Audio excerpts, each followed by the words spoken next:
Thank you for being here tonight. My name is Alan Jones. I'm here tonight to talk to you about heroin and how it has affected my life and everybody associated with me.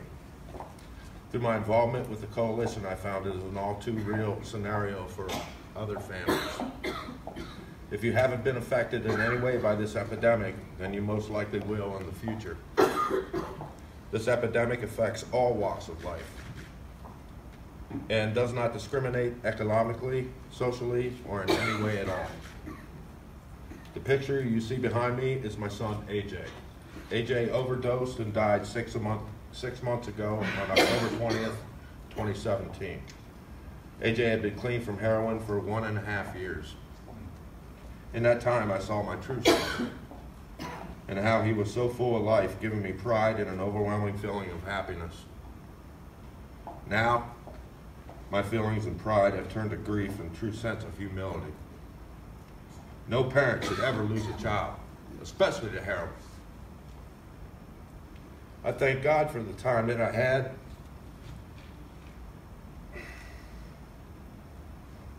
And only wish there could be more. Addiction to opiates is a lifelong battle. And AJ lost the battle.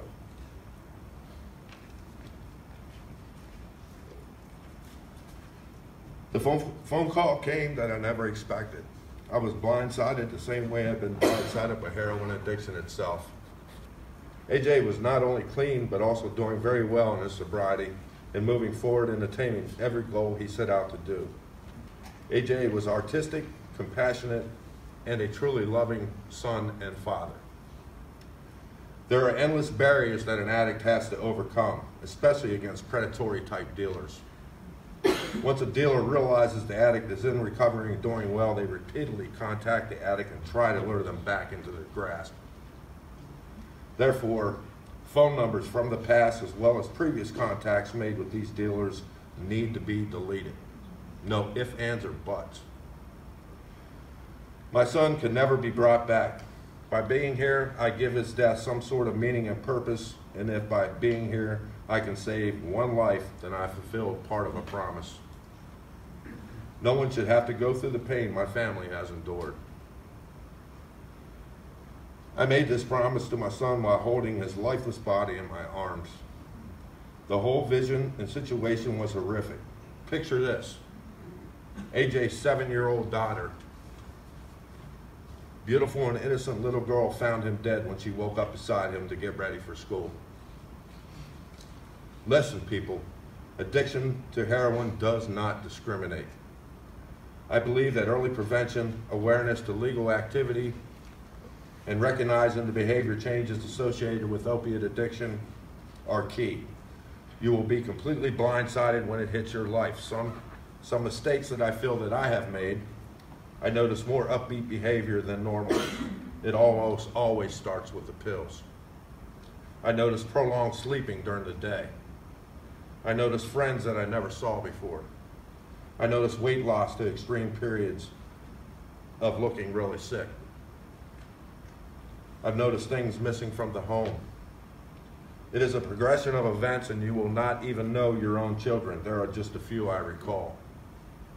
I spent the past 4 years trying to help my children. Really, I was just enabling. When I cut the place to live, it drove AJ to make choice that all addicts have to make. It is one of three: get help, go to jail, or die. I will also say, never give up on your children. Do not enable, just be very supportive, and remember, relapse is a part of recovery. Everyone needs to understand that once these kids are addicted, it will be a lifelong battle. Addicts are not bad people, they are very sick. Addicts come from good homes as well as bad. AJ was a beautiful kid and so full of heart. Heroin destroyed him and broke everyone's heart involved. As I had said before, my 7-year-old granddaughter found her father purple and stiff.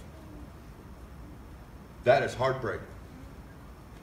I found a letter my son wrote to his daughter, probably while in rehab. In closing, I would like to share this letter with you, and someday I will share it with her. Remember this, it is already in your neighborhoods. Please be aware.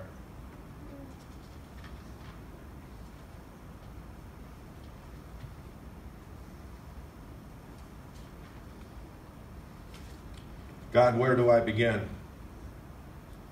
Starts out Layla Bug. He called her Layla Bug. God, where do I begin? If you only knew what you mean to me. You are the love of my life. You are my heart, my love, my life, and my everything. You are the air in my lungs and the blood in my veins. I couldn't live without you. You're my most prized possession and my greatest accomplishment.